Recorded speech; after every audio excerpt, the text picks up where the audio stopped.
नमस्कार आदाब। आप देख रहे हैं लाइव टीवी एक्सप्रेस व यूपी क्राइम एक्सप्रेस। मैं अरशद जमाल खान। आज मैं मौजूद हूँ फरिया में। हमारे साथ मौजूद है ग्राम सभा फरिया के पूर्व प्रधान जावेद आलम व प्रधान संघ अध्यक्ष। ये बहुजन समाज पार्टी के नेता भी। इनसे हम इनका परिचय लेते हैं। इनसे हम कुछ विधानसभा चुनाव को लेकर कुछ बात करते हैं। सर, आपका चैनल पर स्वागत है। सर, जो आप अपना परिचय दें, उस बात फिर हम कुछ बातें अपनी आगे बढ़ाएं।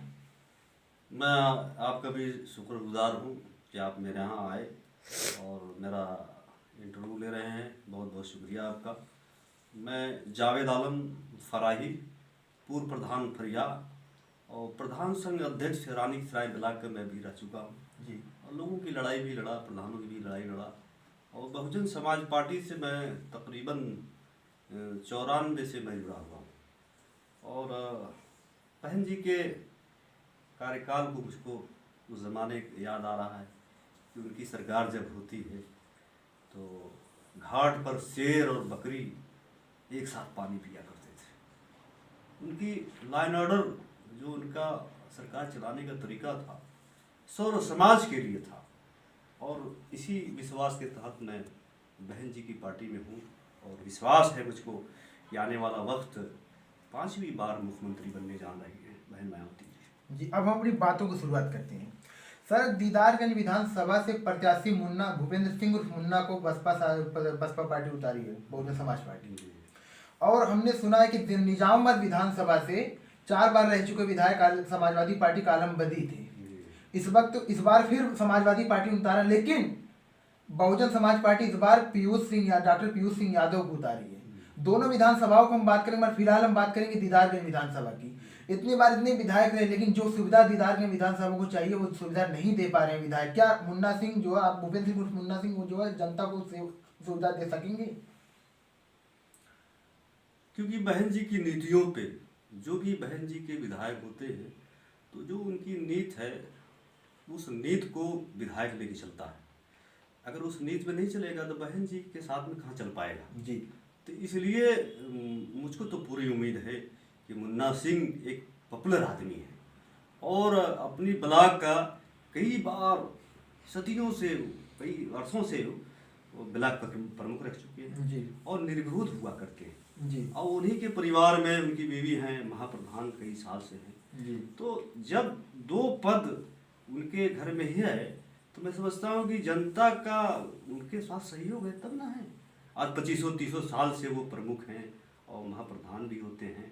तो इसका मतलब यह है कि मुन्ना सिंह जनता के दिलों में राज करता है और मुझको उम्मीद है कि इंशाल्लाह दीदारगंज की विधानसभा सर्व समाज मुन्ना सिंह को चुनाव जिताकर भारी मतों से लखनऊ भेजेगा इंशाल्लाह। तो इस समय आप मुन्ना सिंह से जो बातचीत भी आपकी है, लगातार बातचीत है, और आपको जो है दीदारगंज विधानसभा में अच्छा खासा पद भी दिया गया अल्पसंख्यक मोर्चा का। लेकिन आदिल शेख विधायक थे और इस समय जो पूर्व इस समय हो चुके हैं स्वर्गीय सुखदेव राजभर जी के थे। इसमें समाजवादी पार्टी आदिल शेख की वजह उनको, जो उनके सुपुत्र को उतारी है। लेकिन जो सुविधा चाहिए दीदारगंज विधानसभा को, वो कोई भी विधायक नहीं दे पा रहा है।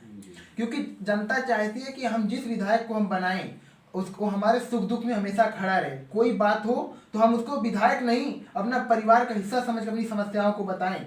लेकिन जितने भी विधायक बने, हमें तो नहीं लगता कि जो कोई ऐसा विधायक था, क्योंकि जनता से हमने बात किया तो हर तरफ का रुझान मुन्ना सिंह की तरफ जा रहा है। तो हमने जमीनी सर्वे किया। तो सर, इस पर आप क्या कहेंगे? देखिए, पिछले चुनाव में माननीय सुखदेव राजभर जी के साथ में था जी। और पिछले चुनाव में भी मैं माइनॉरिटी का प्रभारी बनाया गया जी। और मुस्लिम गांव में मेरी जिम्मेदारी थी जी। और उस वक्त आदिल शेख चुनाव लड़ रहे थे सपा से जी। और मैं सुखदेव राजभर के भाई मेरी पार्टी से थे। जी। जी। इसलिए मैं उनके साथ में था और माइनॉरिटी में जा कर के लोगों से कहा और सारी बात कहा तो लोगों ने इस बात को एक्सेप्ट किया जी। और चुनाव वो जीते। जी। और उसके बाद जब उनका कार्यकाल शुरू हुआ तो मैं समझता हूँ कि कोई मुस्लिम गांव में उन्होंने कोई विकास काम नहीं किया। जी।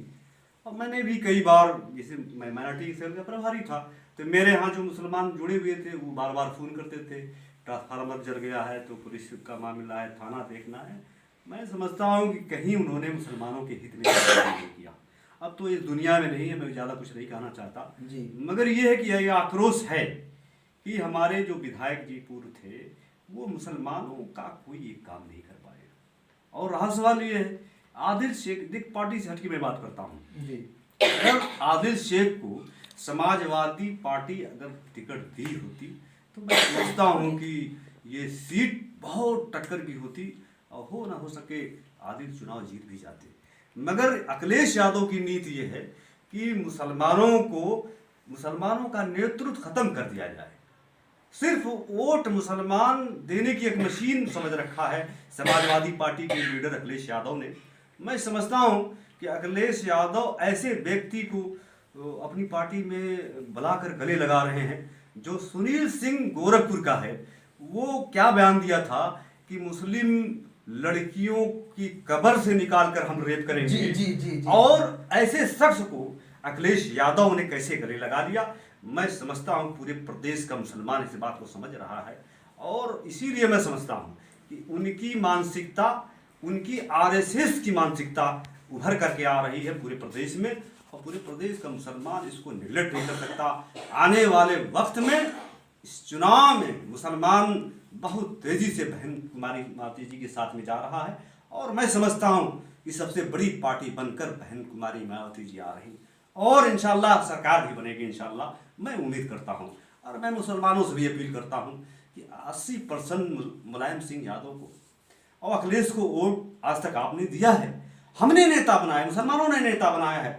बाप बेटे 4 बार मुख्यमंत्री थे, बाप बेटे 4 बार मुख्यमंत्री थे, ये मुसलमानों की देन है, वरना ये चपरासी नहीं बन पाते अगर मुसलमान वोट ना करता। तो इसी बात को हम अखिलेश यादव की कुछ बातें हम करते हैं। अखिलेश यादव का जब तक शासन चला, जो 12-17 तक चला उनका शासन, लेकिन उनकी सरकार में सर जो मुजफ्फरनगर में जो दंगे हुए थे, कितने मुस्लिम परिवार पलायन करने पर मजबूर हो गए। तो आज भी वहाँ पे अगर हम लोग जाएं तो वहाँ पे देखने कुछ नज़ारा मिलेगा, वो पुरानी कुछ स्थितियाँ मिलेंगी। लेकिन अगर हम कहें, और सरकार कहती जनता विकास चाहती, समाजवादी पार्टी कहती, लेकिन भाजपा की सरकार में जनता जान गई कि हमें विकास नहीं मिलने वाला भाजपा पे, इसलिए उनका रुझान था सपा पे। लेकिन उन्होंने सपा की तरफ अगर जनता का रुझान जाता है तो उनको जो है मुजफ्फरनगर याद आ जाता है, अगर भाजपा की तरफ रुझान जाता है तो उनको लखीमपुर खीरी जो याद आ जाता है। सर किसानों पे जो सरकार कहती है, हमारा जो किसान अन्य धरती का सीना चीरकर अनाज को पैदा करता है, उस पर हमारे नेता, इनके वर्तमान सरकार के नेता का लड़का जो गाड़ी चढ़ा के हत्या करने का कार्य करता है, इस पे आप क्या कहेंगे? दोनों पार्टियों की मैंने बात की है सर।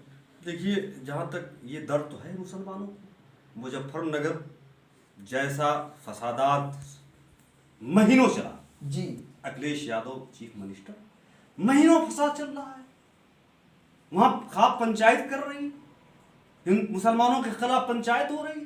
इनकी इंटेलिजेंस क्या करती, इनके एलआईयू क्या कर रहे थे, इनका डीएम, इसका एसपी, ये क्या कर रहे थे?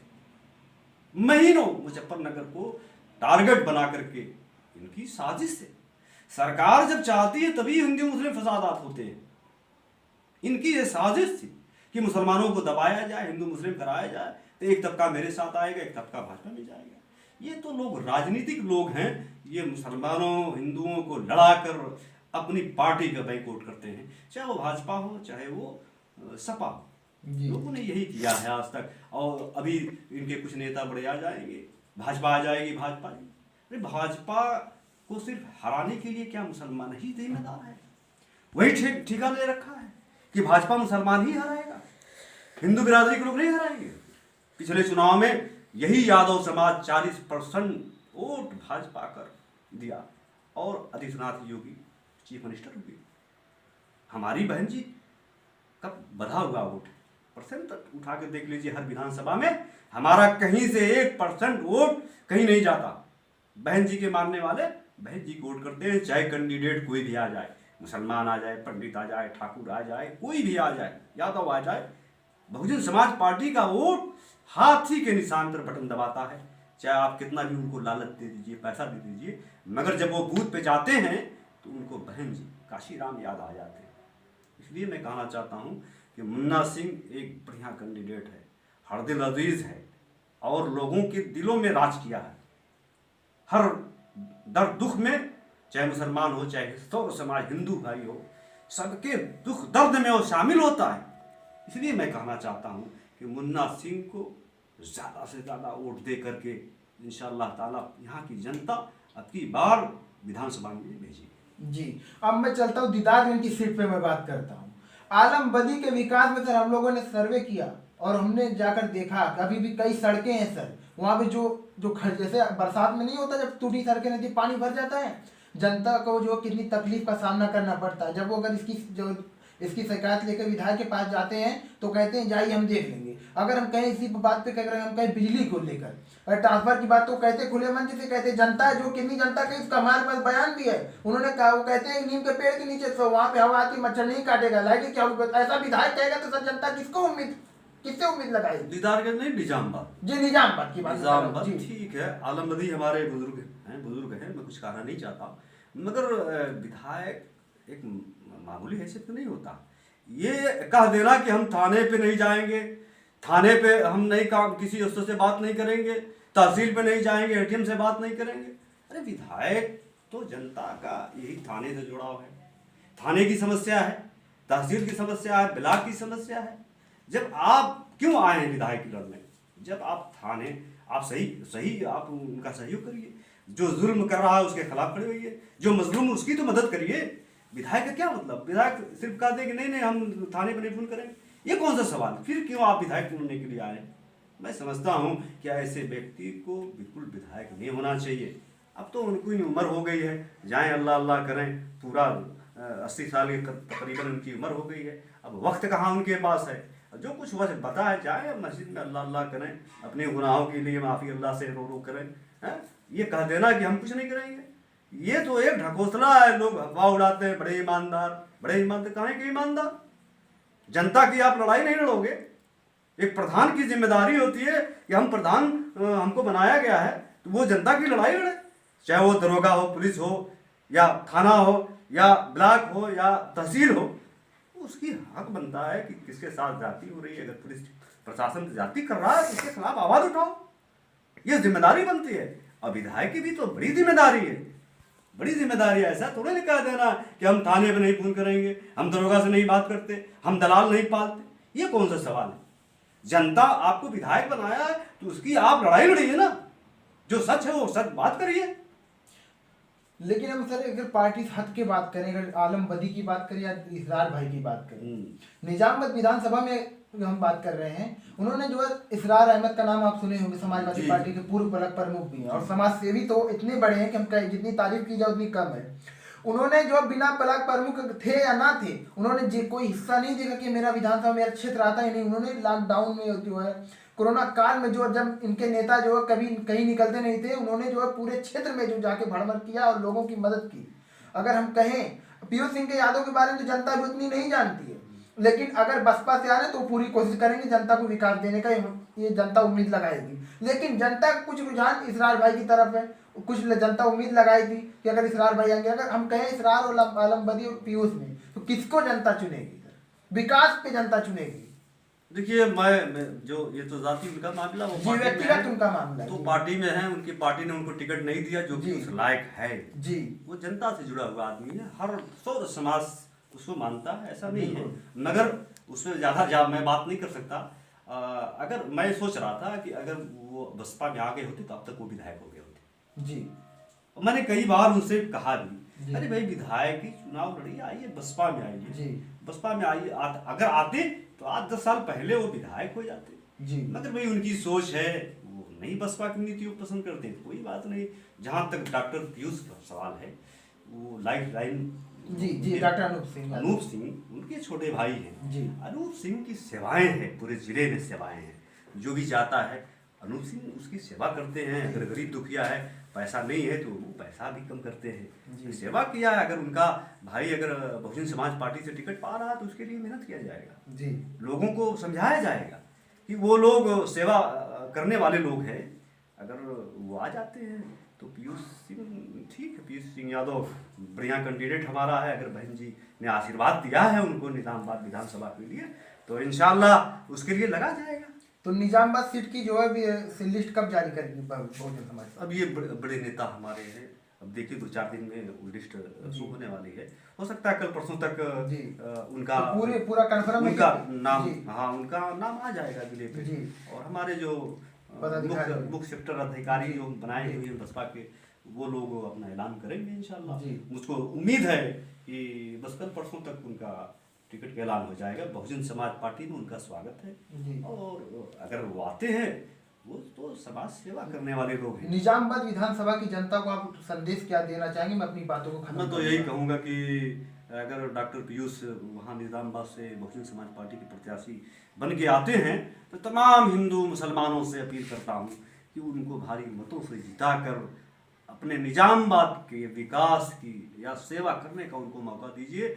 मैं वहाँ की जनता से भी अपील करूँगा कि लाइफ लाइन में आए दिन नात रिश्तेदार तमाम लोग एक्सीडेंट में या कोई मरीज है, बड़े डॉक्टर हैं, तो उस माध्यम से आप लोगों को बड़ा सहयोग मिलेगा।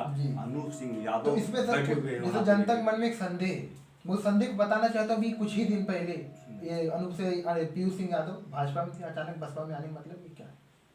अभी ठीक है, अगर वो भाजपा से राजनीति कर रहे थे, अगर उनको टिकट नहीं मिला, वो आदमी खर्चा किया है जी, ये तो है। पार्टी में जी, मैं समझता हूँ बहुत खर्चा किया वो आदमी, जी। खर्चा किया है। अगर उसको टिकट नहीं मिला तो वो अपने आप को समझ रखा है कि हमको चुनाव लड़ना है और हम जनता की सेवा करेंगे। तो अगर बसपा ने उसको अगर अपना लिया है तो वो सेवा करने का मौका बहुजन समाज पार्टी ने, बहन कुमारी मायावती जी ने आशीर्वाद अगर दिया है तो वो सेवा करेगा और जनता भी उसको लाइक करेगी। मैं उम्मीद करता हूँ कि ऐसे व्यक्ति को जनता को वोट देना चाहिए, बल्कि ऐसा ना एक विधायक बनाया जाए जो गूंगा हो, बहरा हो, जो पंगुल हो, जो जनता की समस्या की बात ना करता हो। तो ऐसे विधायक को मैं समझता हूँ कि भारी मतों से हराकर डॉक्टर पीयूष को भारी मतों से जिताकर अपनी समस्या, जनता की समस्या को लड़ाई लड़ने के लिए उनको विधानसभा में भेजा जाए। मैं समझता हूँ कि डॉक्टर पीयूष जनता के भरोसे में उतरेगा इंशाल्लाह। जी जी सर, अपनी बातों को मैं समाप्त करता हूँ। अभी जावेद आलम पूर्व प्रधान ग्राम सभा फरिया की हमसे बात की। इन्होंने विधानसभा दीदारगंज और विधानसभा निजामाबाद दोनों विधानसभाओं को लेकर उन्होंने कुछ खास बात की, लेकिन जो जनता के लिए एक संदेश भी है और एक विकल्प भी है। जी।